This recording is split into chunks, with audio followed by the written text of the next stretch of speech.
ನಮಸ್ಕಾರ ಎಲ್ಲರಿಗೂ. ಅಮೂಲ್ ಕನ್ನಡ ಲೈವ್ ಕುಕಿಂಗ್ಗೆ ಸ್ವಾಗತ. ಒಂದೆರಡು ನಿಮಿಷ ವೆಯ್ಟ್ ಮಾಡ್ತೀನಿ, ಯಾರಾದರೂ ಲೈವ್ ಬರ್ತೀರಾ ಅಂತ.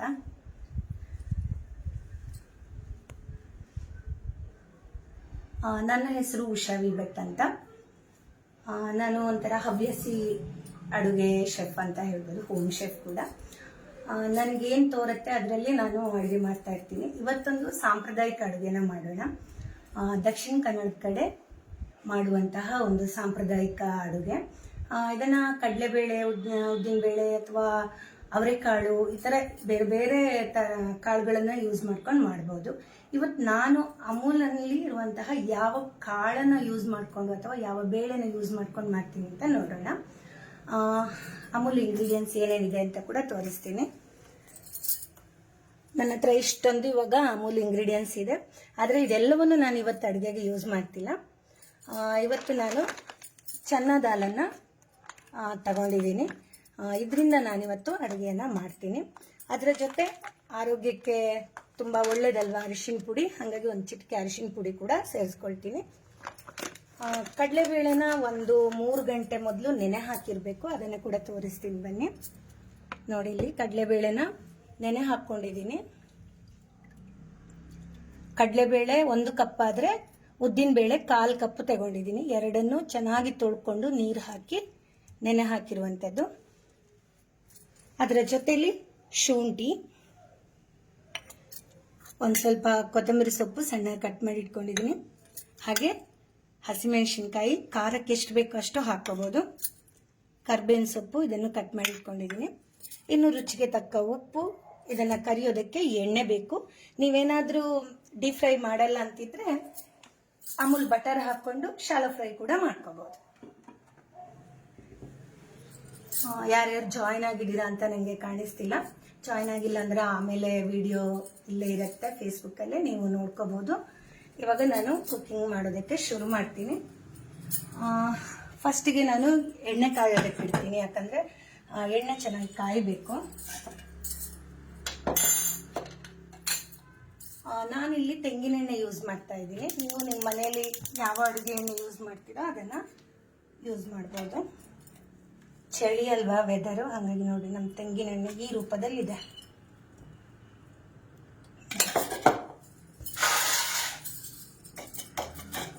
ಅದನ್ನೇ ಒಂಚೂರು ಬಿಸಿ ಮಾಡೋಣ ಫಸ್ಟ್.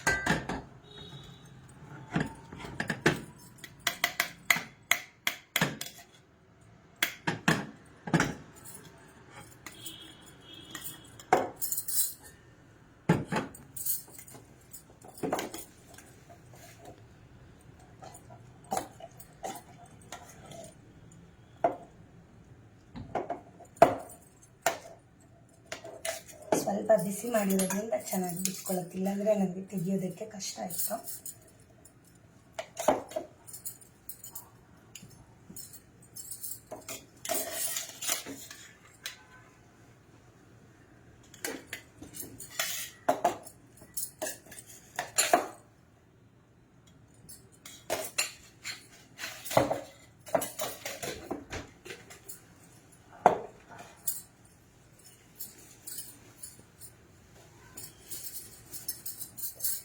ತೆಂಗಿನೆಣ್ಣೆ ಬಿಸಿ ಆಗಬೇಕು. ಅಷ್ಟರಲ್ಲಿ ನಾವು ಇದನ್ನ ಅಂಬೊಡೆ ಮಾಡೋದಕ್ಕೆ ರೆಡಿ ಮಾಡ್ಕೊಳ್ಳೋಣ.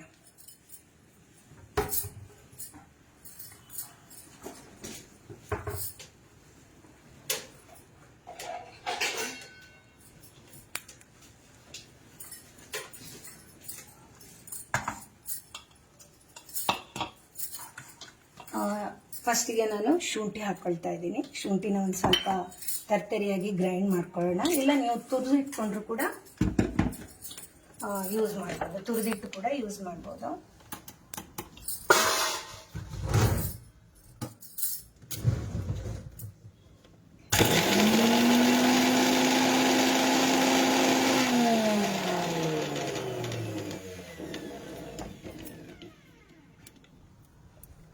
ನೋಡಿ, ಈ ಥರ ಆಗಿದೆ. ಇವಾಗ ಇದೇ ಮಿಕ್ಸಿ ಜಾರ್ಗೆ ಕಡಲೆಬೇಳೆ ಮತ್ತು ಉದ್ದಿನಬೇಳೆನ ಹಾಕ್ಕೊಂಡು ತರ್ತರಿಯಾಗಿ ಗ್ರೈಂಡ್ ಮಾಡ್ಕೋಬೇಕು. ಮಿನಿಮಮ್ 3 ರಿಂದ 4 ಗಂಟೆ ಹೊತ್ತು ನೆನಿಲೇಬೇಕು, ಇಲ್ಲಾಂತಂದರೆ ನಿಮಗಷ್ಟು ಸಾಫ್ಟಾಗಿ ಬರಲ್ಲ ಬೇಳೆ.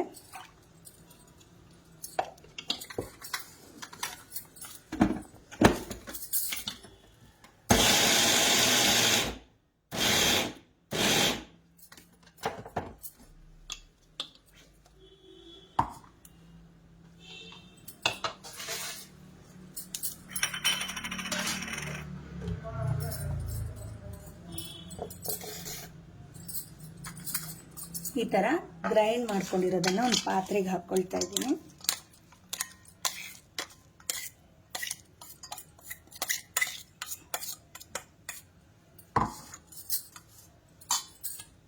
ಇನ್ನು ಸ್ವಲ್ಪ ಬೇಳೆ ಇದೆ, ಅದನ್ನು ಕೂಡ ಗ್ರೈಂಡ್ ಮಾಡ್ಕೊಳ್ತೀನಿ. ಹಾಗೆ ಒಂದಿಷ್ಟು ಬೇಳೆನ ಹಾಗೆ ಹಾಕ್ಕೊಳ್ಬೇಕು.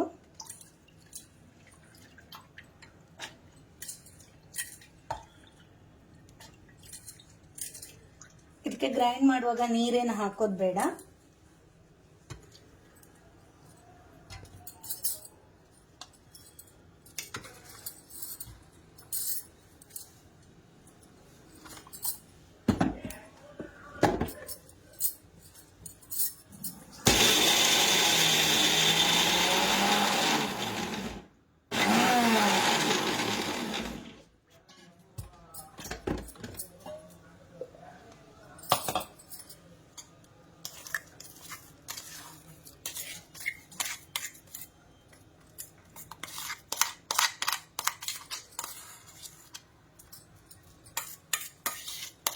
ಇದನ್ನು ಮಾಡೋದಕ್ಕೇನು ತುಂಬ ಟೈಮ್ ಬೇಡ, ಆದರೆ ಬೇಳೆನ ನೆನೆ ಹಾಕೋದಕ್ಕೇ ಒಂದು ಸ್ವಲ್ಪ ಟೈಮ್ ಬೇಕಾಗಿರೋದು.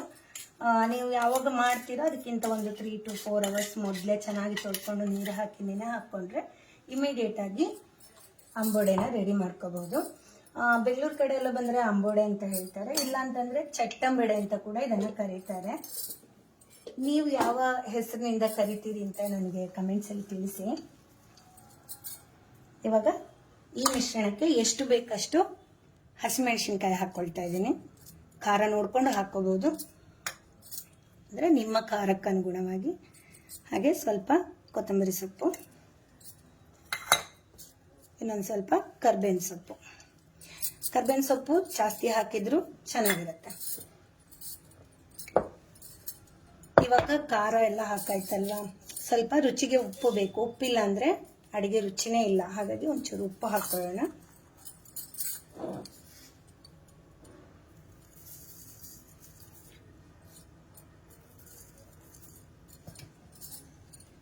ಉಪ್ಪು ಕೂಡ ಹಾಕ್ಕೊಂಡಿದ್ದೀನಿ. ಇವಾಗ ಇದನ್ನು ಚೆನ್ನಾಗಿ ಮಿಕ್ಸ್ ಮಾಡ್ಕೋಬೇಕು. ಅಷ್ಟರಲ್ಲಿ ಆಗಲೇ ಎಣ್ಣೆ ಕಾದಿದೆ, ಚೆನ್ನಾಗಿ ಮಿಕ್ಸ್ ಮಾಡ್ಕೊಳ್ಳೋಣ.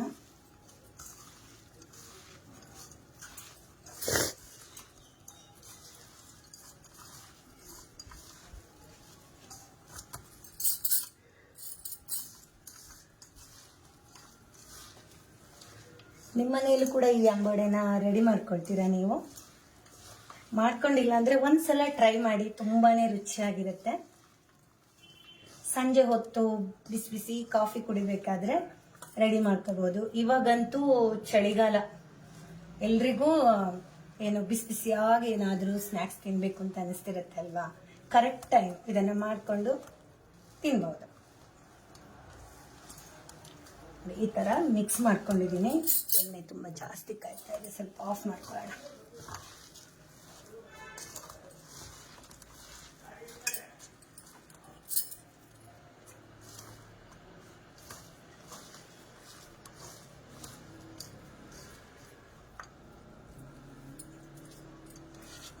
ಈ ಥರ ಮಿಕ್ಸ್ ಮಾಡ್ಕೊಂಡಿದ್ದೀನಿ.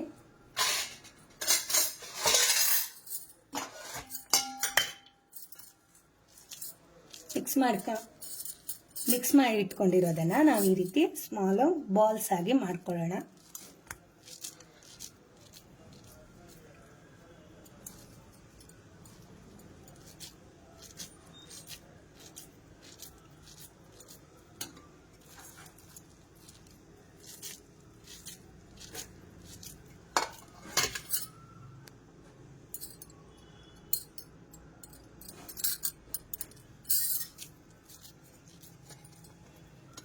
ನೋಡಿ, ಈ ರೀತಿ ನಿಮ್ಗೆ ಎಷ್ಟು ದೊಡ್ಡ ಚಟ್ಟಂಬಡೆ ಮಾಡಬೇಕು ಅಷ್ಟು ಹಿಟ್ಟನ್ನು ಈ ರೀತಿ ಉಂಡೆ ಮಾಡ್ಕೋಬೋದು.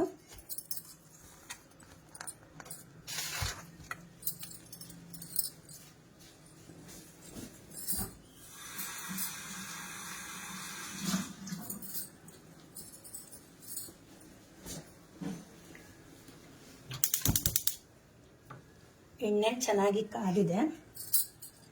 ಇದನ್ನ ಈ ರೀತಿ ಒಂದು ಸ್ವಲ್ಪ ಕೈಯಿಂದ ತಟ್ಕೊಳ್ಬೇಕು.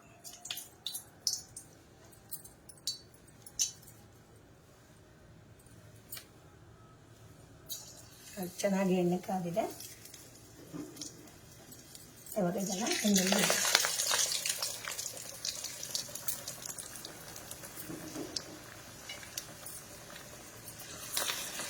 ಇದು ಸಣ್ಣ ಉರಿನಲ್ಲಿ ನಿಧಾನಕ್ಕೆ ಬೇಯಬೇಕು.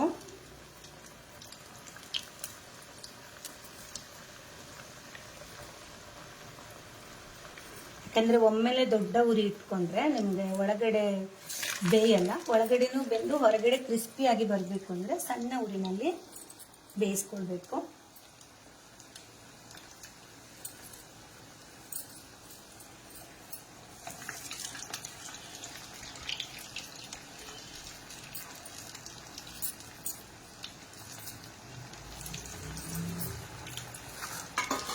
ಆವಾಗಲೇ ನಾನು ಹೇಳಿದೆ ಚಿಟಿಕೆ ಅರಿಶಿನ ಹಾಕ್ಕೊಳ್ತೀನಿ ಅಂತ. ನಿಮ್ಮ ಜೊತೆ ಮಾತಾಡ್ತಾ ನೋಡಿ ನಾನು ಮರ್ತೇ ಬಿಟ್ಟೆ. ಇವಾಗ ಹಾಕ್ಕೊಳ್ತೀನಿ.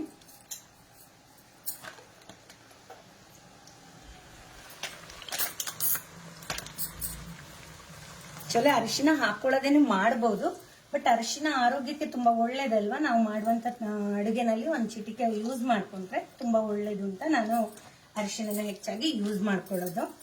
ಬಟ್ ಏನೋ ಎಕ್ಸೈಟ್ಮೆಂಟ್ ಅಂತೀವಲ್ಲ, ಆ ಎಕ್ಸೈಟ್ಮೆಂಟ್ ಅಲ್ಲೇ ನಾನು ಅರಿಶಿನ ಹಾಕೋದಲ್ಲಿ ಮರ್ತು ಬಿಟ್ಟೆ.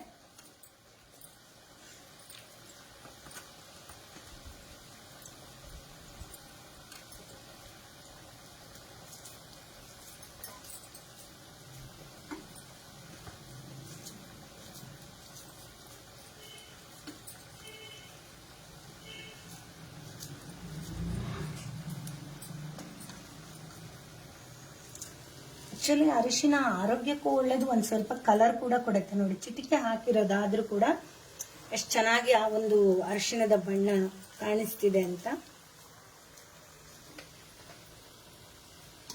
ಇದನ್ನು ಕೂಡ ಬೇಯಿಸ್ಕೊಳ್ಳೋಣ ನಾವು.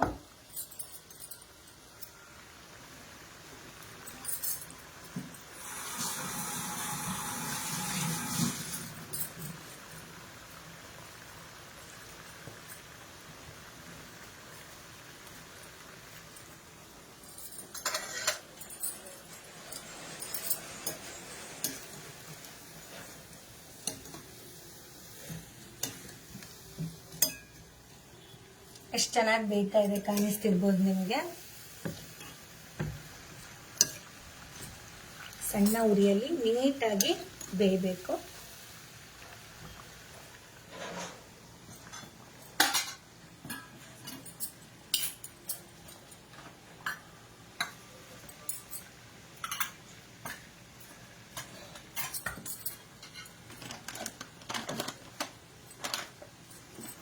ಇವಾಗ ಎಣ್ಣೆ ಜಾಸ್ತಿ ತಿನ್ನಲ್ಲ ಅಂದ್ರೆ ಎಣ್ಣೆಲಿ ಡೀಪ್ ಫ್ರೈ ಮಾಡಿರೋದು ನನಗೆ ಬೇಡ ಅಂತಾರಲ್ಲ, ಅವರಿಗೋಸ್ಕರ ನೀವು ತವ ಬಿಸಿ ಆಗೋದಕ್ಕೆ ಇಟ್ಬಿಟ್ಟು ಸ್ವಲ್ಪ ಬಟರ್ ಹಾಕೊಂಡು ಇದನ್ನ ಸ್ವಲ್ಪ ತೆಳ್ಳಗೆ ಕೈನಲ್ಲಿ ತಟ್ಕೊಂಡು ಶಾಲೋ ಫ್ರೈ ಕೂಡ ಮಾಡ್ಕೋಬಹುದು.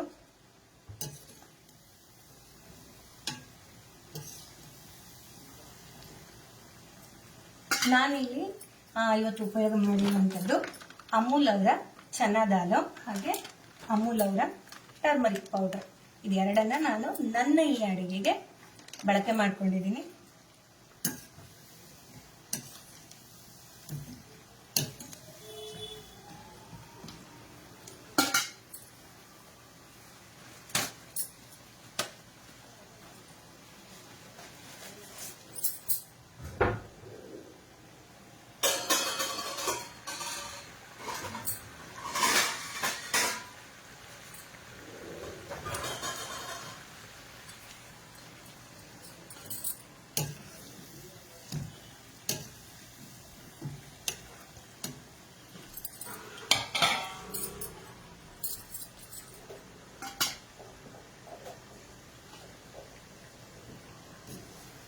ಯಾರಾದರೂ ಲೈವ್ ಬಂದಿದ್ದೀರಾ?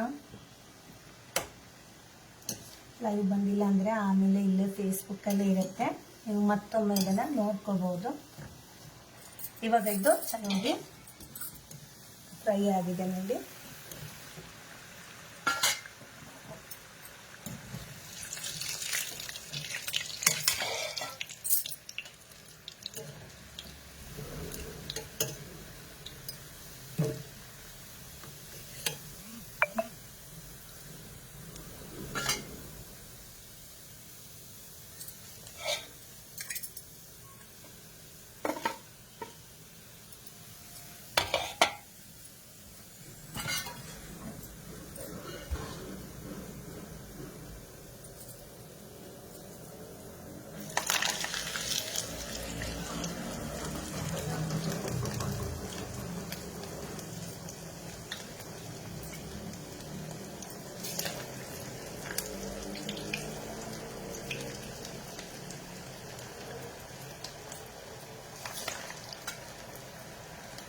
ನಿಮ್ಗೇನಾದ್ರೂ ಈ ತರ ತರ್ತರಿಯಾಗಿ ರುಬ್ಕೊಂಡು ಮಾಡ್ಬೇಕಾದ್ರೆ ಇದು ಎಣ್ಣೆಗೆ ಹಾಕುವಾಗ ಬಿಟ್ಕೊಳಕ್ಕೆ ಅಂತಿದ್ರೆ ಒಂದ್ ಸ್ವಲ್ಪ ನೈಸ್ ಬೇಕಿದ್ರು ರುಬ್ಕೊಳ್ಬಹುದು. ಸ್ವಲ್ಪವನ್ನ ನೈಸ್ ರುಬ್ಕೊಂಡು ಇನ್ನು ಸ್ವಲ್ಪವನ್ನ ತರ್ತರಿಯಾಗಿ ರುಬ್ಕೊಂಡು ಸೇರಿಸ್ಕೊಳ್ಬಹುದು. ಇದೇ ಅಂಬೊಡೆಗೆ ನೀವೇನಾದ್ರೂ ಕರ್ಬೇವು ಮತ್ತೆ ಕೊತ್ತಂಬರಿ ಸೊಪ್ಪು ಬದಲು ನುಗ್ಗೆ ಸೊಪ್ಪು ಹಾಕೊಳ್ಬಹುದು, ವಿಟಮಿನ್ ಸೊಪ್ಪು ಹಾಕೊಳ್ಬಹುದು, ಪಾಲಕ್ ಸೊಪ್ಪು ಹಾಕೋಬಹುದು. ಎನಿವನ್ ನಿಮ್ಗೆ ಯಾವ ಸೊಪ್ಪು ಇಷ್ಟ ಆ ಸೊಪ್ಪನ್ನೇ ಕೂಡ ಸೇರಿಸ್ಕೊಂಡು ಮಾಡ್ಕೋಬಹುದು. ಬಟ್ ಹಳೆ ಅಡಿಗೆ ಅಂತ ಬಂದಾಗ ಹೆಚ್ಚಾಗಿ ಕರ್ಬೇವಿನ ಸೊಪ್ಪನ್ನೇ ಹಾಕಿ ಮಾಡ್ತಾರೆ.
ಇದು ಬೇಯ್ತಾ ಇರಲಿ, ಅಷ್ಟರಲ್ಲಿ ನಾವು ಪ್ಲೇಟಿಂಗ್ ಕೂಡ ರೆಡಿ ಮಾಡ್ಕೊಳ್ಳೋಣ.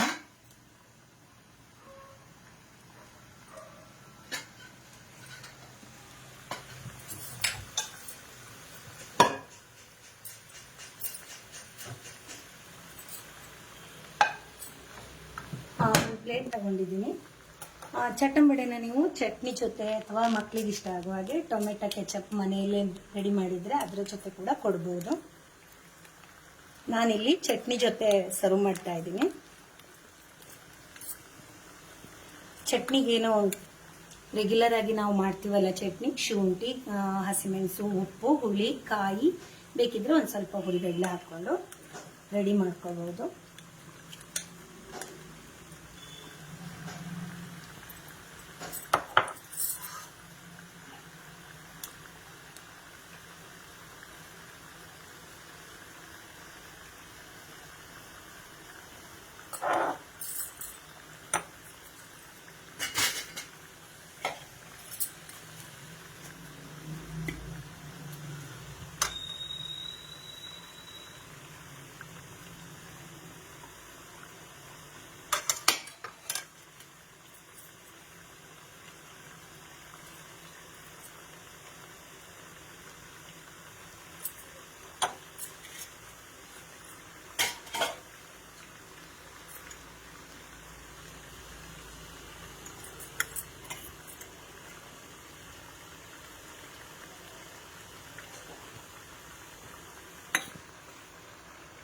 ನೋಡಿ ಪ್ಲೇಟಿಂಗ್ ಕೂಡ ರೆಡಿ ಆಯಿತು. ಮಾಡ್ತಾ ಇದ್ದ ಹಾಗೆ ನಾನು ಪ್ಲೇಟಿಂಗ್ ರೆಡಿ ಮಾಡ್ಕೊಂಡಿದ್ದೀನಿ.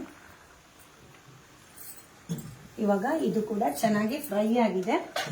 ಇದನ್ನ ಎಣ್ಣೆಯಿಂದ ತೆಗಿಯೋಣ. ನೋಡಿ ಜಾಸ್ತಿ ಎಣ್ಣೆ ಏನು ಕುಡಿಯಲ್ಲ, ನಿಮ್ಮ ಕಣ್ಣು ಮುಂದೆನೆ ಪೇಪರ್ಗೆ ಹಾಕಿದ್ದೆ ನೋಡಿ, ಎಣ್ಣೆನಷ್ಟು ಕುಡಿಯಲ್ಲ. ಯಾಕಂದ್ರೆ ಈ ತರ ಅಂಬೋಡೆ ಎಲ್ಲ ಮಾಡಬೇಕಾದ್ರೆ ನೀವು ಇಮಿಡಿಯೇಟ್ ಆಗಿ ಮಾಡಬೇಕು. ಮಿಶ್ರಣ ರೆಡಿ ಮಾಡ್ಕೋಬೇಕು, ಎಣ್ಣೆನಲ್ಲಿ ಫ್ರೈ ಮಾಡಬೇಕು. ನೀವು ಮಿಶ್ರಣ ರೆಡಿ ಮಾಡಿ ಏನಾದರೂ ಒಂದು ಹಾಫ್ ಆನ್ ಅವರ್ ಇಟ್ಟರು ಕೂಡ ಅದು ಆಯಿಲ್ ತುಂಬಾ ಹೀರ್ಕೊಳ್ಳುತ್ತೆ. ಇವಾಗ ನೋಡಿ, ಇದಕ್ಕೂ ಏನು ಎರಡೂ ಕೂಡ ಚೆನ್ನಾಗಿ ಬಂದಿದೆ.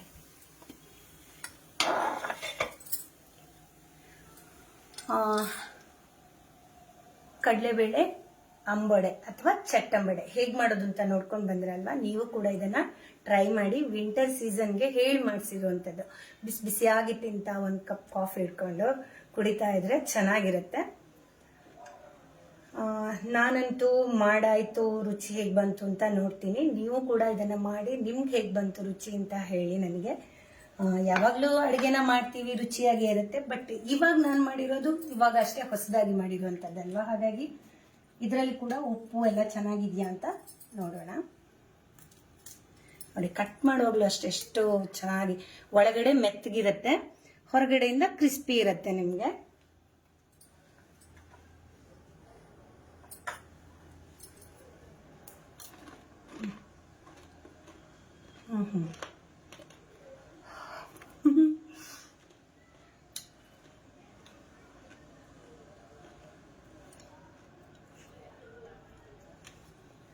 ಬಿಸಿ ಬಿಸಿಯಾಗಿ ಚೆನ್ನಾಗಿದೆ. ಉಪ್ಪು ಖಾರ ಎಲ್ಲವೂ ಕೂಡ ಪರ್ಫೆಕ್ಟ್ ಆಗಿದೆ. ನೀವು ಕೂಡ ಇದನ್ನ ಟ್ರೈ ಮಾಡಿ. ಹಾಗೆ ನಿಮ್ಗೆ ಹೇಗೆ ಅನಿಸ್ತು ಅಂತ ನನಗೆ ಕಮೆಂಟ್ಸ್ ಅಲ್ಲಿ ತಿಳಿಸೋದನ್ನ ಮರಿಬೇಡಿ. ಅಮೂಲ್ ಕಡಲೆಬೇಳೆ ಯೂಸ್ ಮಾಡಿ ಮಾಡಿರುವಂತಹ ಚಟ್ಟಂಬಡೆ ಅಥವಾ ಅಂಬೋಡೆ ಚೆನ್ನಾಗಿದೆ ಅಲ್ವಾ? ಲೈವ್ ವಾಚ್ ಮಾಡಿದ್ದಕ್ಕೆ ಥ್ಯಾಂಕ್ ಯು. ಬಾಯ್.